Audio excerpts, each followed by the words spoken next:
एक महाभागवत अनन्य भक्त श्री चंद्रहास जी महाराज, उनके पावन चरित्र का अपने लोग श्रवण करते हैं। इससे भक्ति बहुत घनीभूत होती है। केरल देश में एक परम मेधावी सुधार्मिक नाम के राजा राज्य करते थे। धर्म पूर्वक चलना, प्रजा का पालन करना और भगवान नाम जप करना, शास्त्र विधि से बिल्कुल कभी प्रतिकूल एक भी आचरण जीवन में नहीं किया। तो उनके यहां महाभागवत चंद्रहास जी का प्रादुर्भाव होता है। भगवान के भक्तों का जिस कुल में प्रादुर्भाव होता है, वो कुल, वो ग्राम, वो नगर, वो देश परम पूजनीय हो जाता है। ये महाभाग्यशाली मूल नक्षत्र में प्रकट हुए। लौकिक में अमंगल माना जाता है और भाव में देखो तो मूल कौन है? नक्षत्र भगवान। ऊर्ध्वमूल मधा शाखा मुसत्तम प्राहुरव्ययम।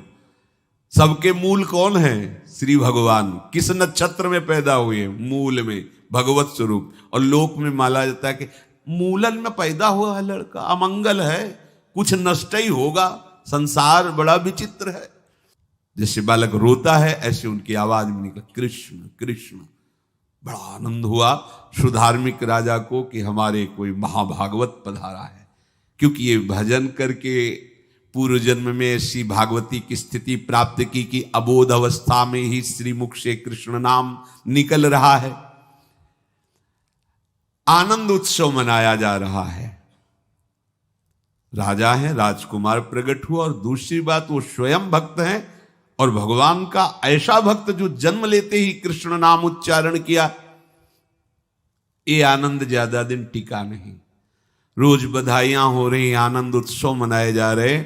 शत्रु पक्ष के राजाओं ने मिलकर कहा यही अवसर है, आक्रमण कर दिया जाए और केरलाधिपति का सब पूरा महल घेर करके कोई एक भी न बचने पावे।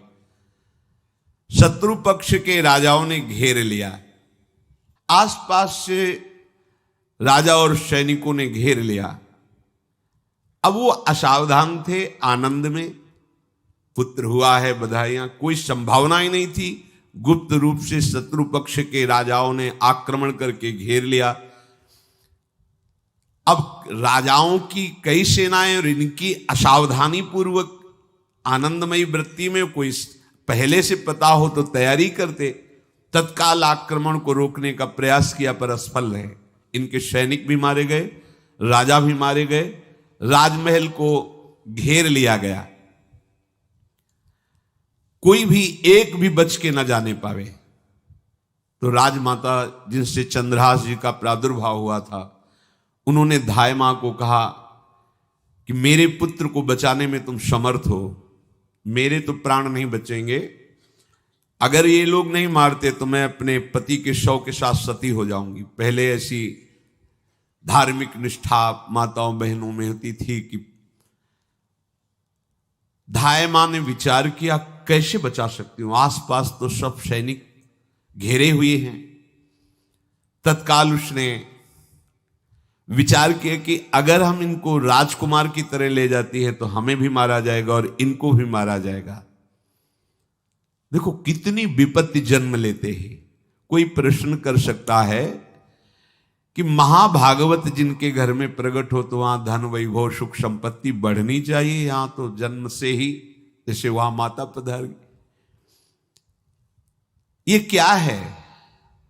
तो श्री भगवान स्वयं कह रहे हैं यस्य तुष्टो ह्यहं पार्थ वित्तम तस्य हराम्यहं करोमि बंधु विच्छेदम सच कष्टेन जीवति। हे अर्जुन, मैं जिस पर बहुत प्रसन्न होता हूं, आप अपने ऊपर भगवान को बहुत प्रसन्न करना चाहते हैं, बहुत प्रसन्न करने में ये है, देख लो। कह रहे जिस पर मैं बहुत प्रसन्न होता हूं, सबसे पहले उसका ऐश्वर्य नष्ट करता हूं। फिर क्या करता हूं? फिर बंधु बांधवों का, फिर क्या करता हूं? असाध्य रोग उसके शरीर में। बोले महाराज ये तुम प्रसन्न हुए हो कि पूरे के पूरे नाराज हो गए हो? बोले यही मेरी प्रसन्नता है। क्या? माया का नाश। अब एकमात्र भरोसा केवल भगवान का, दूसरा कोई नहीं। ये सबको पसंद नहीं आएगा। सब तो उस भगवान की भक्ति चाहते हैं कि अगरबत्ती धूप बत्ती तन मन धन सब तेरा, स्वामी क्या लागे मेरा, पर अंदर से कह रहे सब तन मन धन सब मेरा, क्या लागे तेरा। ऐसे तो चलेगी भक्ति। लेकिन कई बार सत्संग में पीछे धाम में कहा था कि भगवान को रिझाकर लोक मांगोगे तो चैन से रह लोगे, और अगर उनसे प्यार करने की बात मन में ठानी कि बस मुझे केवल आपकी आंखों में आंखों को मिला करके जीवन व्यतीत करना है, मुझे और कुछ नहीं चाहिए, तो फिर लाडले आपको दुशरिहा का कोई आश्रय रहने नहीं देंगे। ध्यान रखना, जितने दुशरिहा होंगे तो ये बर्दाश्त हो तो कदम आगे बढ़ावे। बहुत प्रसन्न हो जाओ ठाकुर हम पे तो कह रहे यस्य तुष्टो ह्रहम पार्थ वित्तम तस्य हराम में हम करोमि बंधु विच्छेदम सच कष्टेन जीवती। जितनी श्वासें रहेंगी भयंकर कष्ट में उसको व्यतीत करने के लिए दूंगा। ये दंड नहीं है, ये पुरस्कार है। अनंत जन्मों का हिसाब बराबर करके कहीं इसकी वृत्ति मेरे से हट न जाए, ऐसे घेरे में डाल के अखंड चिंतन करवा के सजयति जयति जग उच्चरे। जाको करत श्याम सहाई प्रथम वर्णो कृपा क्रम हो विषय मूल गवाई। कुल कुटुंब बल वित्त हीनो दीन के दुखदाई। आपने को करजु लीनो आप ही अपनाई। कह रहे हैं अब मैं वर्णन करता हूं श्याम सुंदर जिस पर कृपा करते हैं उस पर कैसा बर्ताव करते हैं। बोले सबसे पहले उसके विषय भोगों का नाश कर देते हैं। फिर दूसरी कृपा कोई परिवार का, कोई मित्र, कोई रिश्ते नातेदार उसकी तरफ देखेगा भी नहीं। फिर ऐसा दुख प्रदान करते हैं कि केवल एक भरोसा रह जाता है, एक भरोसा, एक बल, एक आस विश्वास, बस नाथ आपके सिवा अब हमारा कोई नहीं। बस वहीं से जो चमत्कार प्रकट होता है, त्रिभुवन में कोई उसकी समानता नहीं कर सकता जिस पर ठाकुर की कृपा है। पर इस कृपा को हजम करने के लिए इसीलिए संत संग किया जाता है कि पहले से वो तैयार कर देते हैं। जैसे आर्मी की ट्रेनिंग होती है ना, ट्रेनिंग के बाद भी बॉर्डर में लगाया जाता है, ऐसे ही संतजन ये ट्रेनिंग देते हैं। अब जो टिके तो टिके, नहीं तो घर बैठे जाके। और अगर टिक गया तो गुरु मेहरबान तो चेला पहलवान, भगवान भी परास्त नहीं कर सकते। उसमें ऐसी सामर्थ्य आ जाती है कि हर प्रभु के द्वारा दिए गए विधान को हंस करके स्वीकार कर लेता है। और ऐसा नहीं कि उसको कष्ट होता है। ये लोक भाषा में भगवान कह रहे हैं सच कष्टेन जीविता।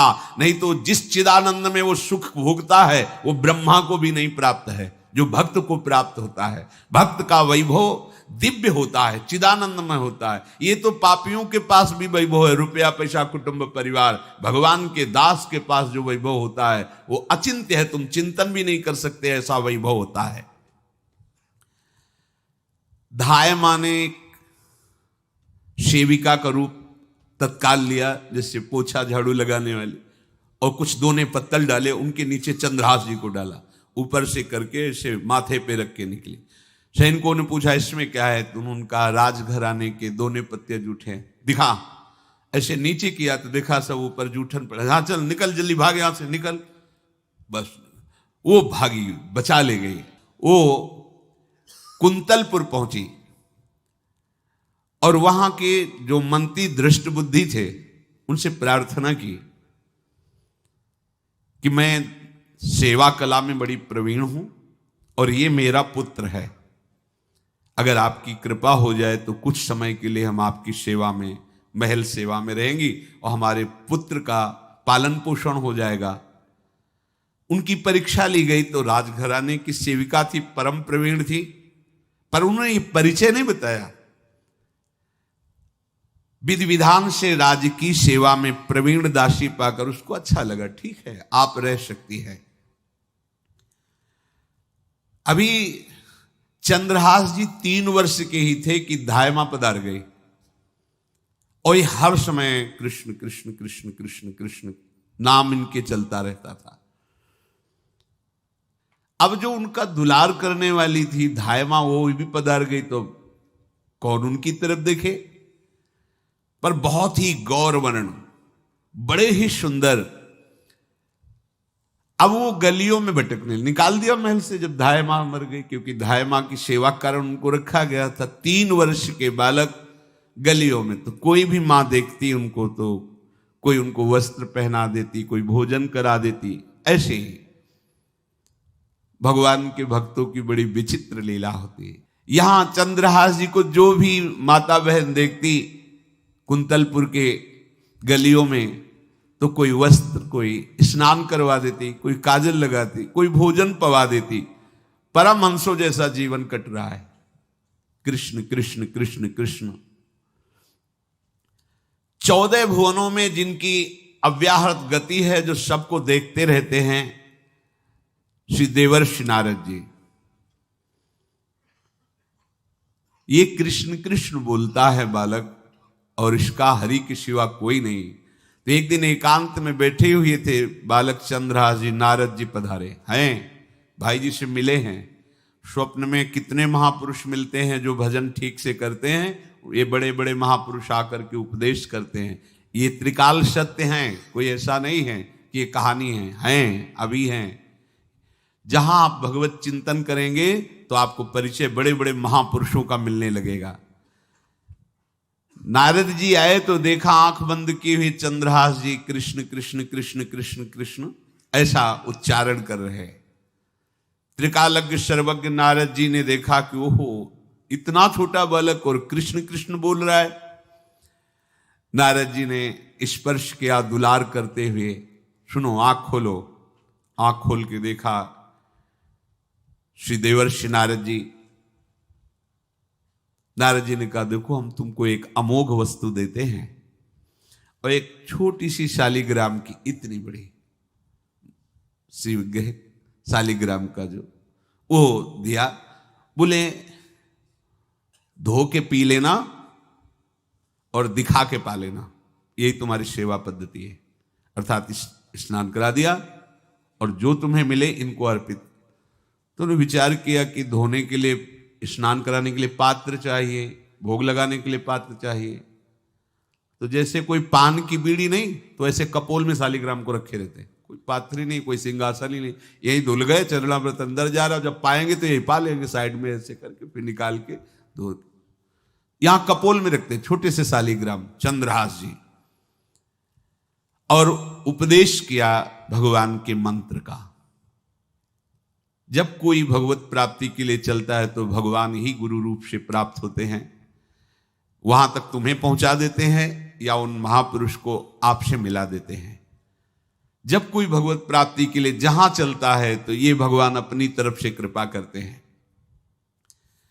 ये दृष्ट बुद्धि के जो महल में धाय माँ ने इनका आश्रय स्वीकार करवाया था, उसके एक पुत्र थे मदन जी, वो बड़े भागवत थे। और एक पुत्री थी जिसका नाम था विषया, वो बड़ी सुंदर थी, अभी छोटी अवस्था की ही थी। मदन जी का स्वभाव था भक्तों को भोजन पवाना। जो भगवत भाव के जन होते हैं उनके हृदय में ऐसा उत्साह होता रहता है कि जो वैष्णव हैं, संत जन हैं, इनको भोजन पवाने का मतलब श्री भगवान को भोजन पवाना। भक्तमाल में भी वर्णन है कि जैसे गर्भवती मां को आप कुछ भी पवाओ तो बालक की पुष्टता अपने आप होती है, ऐसे संतों के हृदय में भगवान विराजमान प्रगट रूप से हैं। जब हम संतों को भगवत भाव से भोग पवाते हैं तो साक्षात भगवान ही पाते हैं। और मदन थे भगवत भाव के, तो उन्होंने बुलाया बड़े बड़े भक्तों को और ब्राह्मणों को। जब ब्राह्मण और भक्त पा रहे थे तो खेलते खेलते चंद्रहास जी भी वहीं चले गए और उन्होंने भी वहां प्रसाद पाया। अब बड़े बड़े ब्राह्मणों में एक ज्योतिषाचार्य थे। दृष्ट बुद्धि जी ने हाथ जोड़कर प्रणाम किया और अपने परिवार को प्रणाम करवाया और कहा, यह हमारी पुत्री है। दृष्ट बुद्धि जी ने कहा, आप इसका हाथ देकर बताइए, इसको वर कैसा मिलेगा, कैसा ऐश्वर्य होगा। दृष्ट बुद्धि मतलब दुष्ट बुद्धि, ऐसा ही था वो। पर बड़ा विचित्र खेल है, इसकी बुद्धि एकदम विपरीत और पुत्र महाभागवत। भगवान का खेल है। वो भक्ति विरुद्ध और पुत्र भागवत। उन्होंने कहा वर, ऐसे दृष्टि डाली चंद्रहास जी वहीं पार, वो है इसका वर। वो इसे धाय का, एक दासी का लड़का हमारी पुत्री का वर बने। बोले शायद आपने ध्यानपूर्वक रेखा नहीं देखी, वो हम देख लिए हैं, यही है तुम्हारी पुत्री का वर।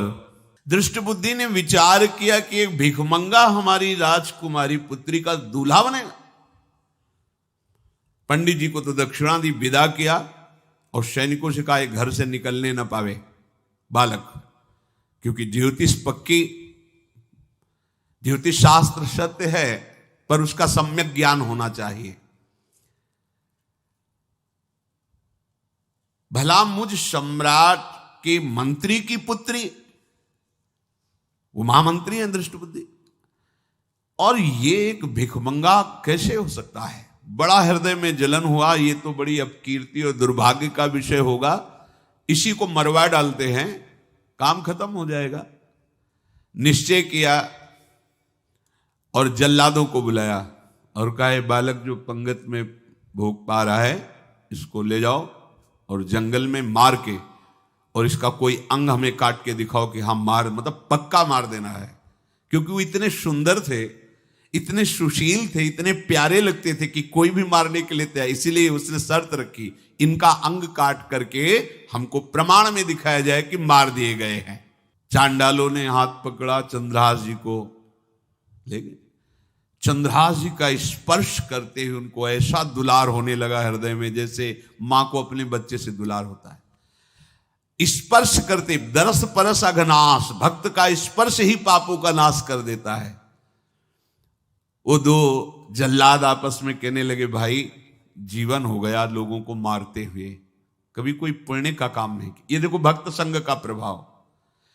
इस सुकुमार विशाल नेत्र, कैसा सुंदर बालक जो हमारे चित्त को चुरा रहा है, इस दुष्ट बुद्धि मंत्री ने आदेश किया मारने का। भला इससे क्या बिगाड़ा इनका, क्यों मारना चाहता है? देखो वैसे तो महापापी है ही हैं, क्योंकि जल्लाद घर में जन्मे हैं, पूर्व जन्म के पापों के अनुसार इस जन्म में न जाने कितनों को हमने काटा है। पर पता नहीं क्या हो रहा है, मेरे हृदय में ऐसी हिम्मत नहीं आ रही कि इस बालक को मैं मार सकूं। दूसरे ने कहा फिर अगर उसको तुम नहीं मारोगे तो तुम मारे जाओगे, कुछ तो करना पड़ेगा। नहीं नहीं, इस छोटे से बालक से क्या किसी को नुकसान। एकांत जंगल में ले गए और कहा तुम जानते हो हम तुम्हें किस लिए बुलाए हैं? चंद्रहास जी बालक थे, 5 वर्ष की आयु अब हो गई थी। तो उनका मुझे पता नहीं कि आप क्यों लाए हैं। बोले हम जल्लाद हैं, तुम्हें मारने का हुक्म दृष्ट बुद्धि ने दिया है, मारना तो पड़ेगा ही तुम्हें। हमारी इच्छा नहीं कि मारें, पर हम तुम्हें अंतिम बात पूछते, तुम्हें कुछ भी पसंद हो, कुछ भी, तो तुम कहो, हम तुम्हारे लिए ला के देंगे। जो तुम्हें चाहिए बोलो, पर हमें वध करना पड़ेगा तुम्हारा। तो उनका मुझे कुछ और नहीं चाहिए, बस थोड़ा सा समय चाहिए। यदि आप मारना ही चाहते हो तो थोड़ा हमारी पूजा है हम कर लें, इसके बाद मार लीजिए। आपको तो बल है, अस्त्र हैं, मैं तो बालक हूं। उनका हाँ हम तुम्हें समय देते, तुम किसी को पुकार भी सकते हो, जो तुम करना चाहो कर सकते हो। चंद्रहास जी का मुझे मृत्यु का भय नहीं, बस कुछ समय दे दी। पूरा महाभारत हो गया था, टिटिहरी के अंडे नहीं फूटे थे। वहीं एक टिटिहरी का, तो टिटिहरी एक पक्षी होती है ना, टे टे करके उड़ती है, तो उसके अंडों के ऊपर एक हाथी का घंटा हो गया, गिर गया ऐसे। सब पूरा महाभारत में सब नष्ट भ्रष्ट, वो अंडे वैसे सुरक्षित। तो जो प्रभु भारत युद्ध में राखे भरही अंड, सोई मुंह को राखे जो राखत ब्रह्मांड।